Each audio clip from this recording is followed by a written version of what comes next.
نحمده ونصلي ونسلم على رسوله الكريم أما بعد فأعوذ بالله من الشيطان الرجيم بسم الله الرحمن الرحيم حاميم والكتاب المبين إنا أنزلناه في ليلة مباركة إنا كنا منذرين صدق الله وصدق رسوله النبي الكريم اللهم صل على محمد وعلى آل محمد كما صليت على إبراهيم وعلى آل إبراهيم إنك حميد مجيد اللهم بارك على محمد وعلى آل محمد كما باركت على إبراهيم وعلى آل إبراهيم إنك حميد مجيد معزز سامعین اکرام، آج شعبان کی 12 تاریخ ہے۔ آج سے 2 دن بعد 15 شعبان آ رہا ہے،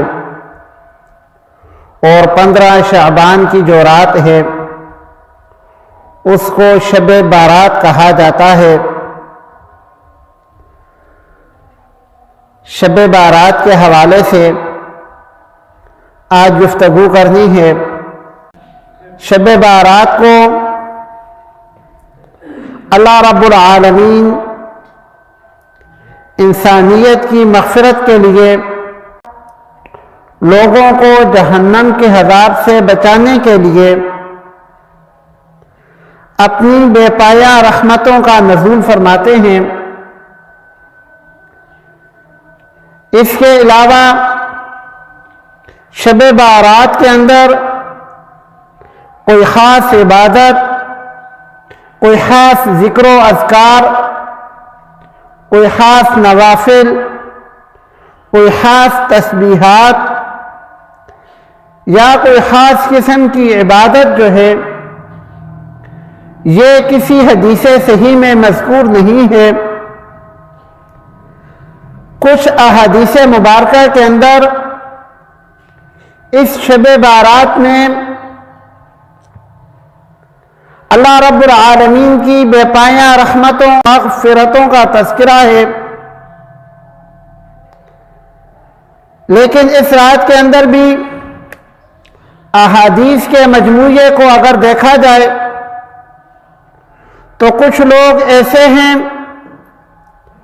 کہ وہ اس اتنی عظیم الشان رات میں بھی اللہ رب العالمین کی رحمت اور مغفرت سے محروم رہتے ہیں۔ مختلف احادیث کے اندر مختلف لوگوں کا تذکرہ ملتا ہے۔ تقریباً 8 قسم کے لوگ ایسے ہیں جن کی شب برات کو بھی اللہ رب العالمین مغفرت نہیں فرماتے، یا دوسرے الفاظ میں یہ کہہ لیں کہ 8 گناہ ایسے ہیں کہ شب برات کی عظیم رات بھی اللہ رب العالمین کی رحمت اور مغفرت کو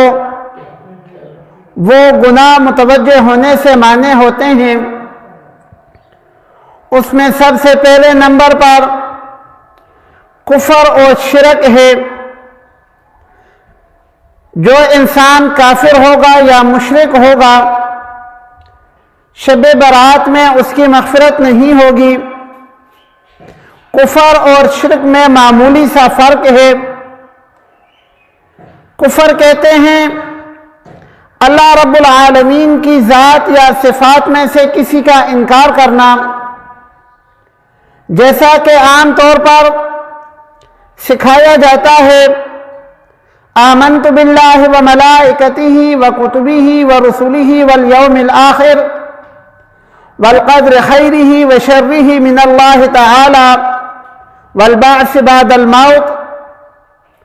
یا آمنت باللہ کما ہوا باسمائہ وصفاتہ وقبلت جمیع احکامہ اقرار باللسان وتصدیق بالقلب۔ یہ جو ایمانیات ہیں، اللہ پر ایمان اس کے فرشتوں پر ایمان، اس کی کتابوں پر ایمان، اس کے رسولوں پر ایمان،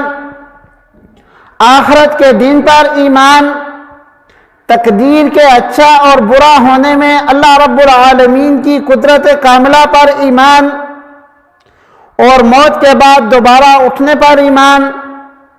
اللہ رب العالمین کی ذات پر ایمان،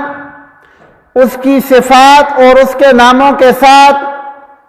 اللہ رب العالمین کے تمام احکام کے سامنے سر کو جھکانا، زبان سے اقرار کرنا، دل سے تصدیق کرنا،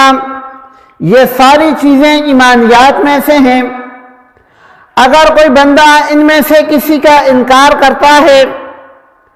تو ہم کہیں گے کہ یہ بندہ کفر میں مبتلا ہے، انکار میں مبتلا ہے۔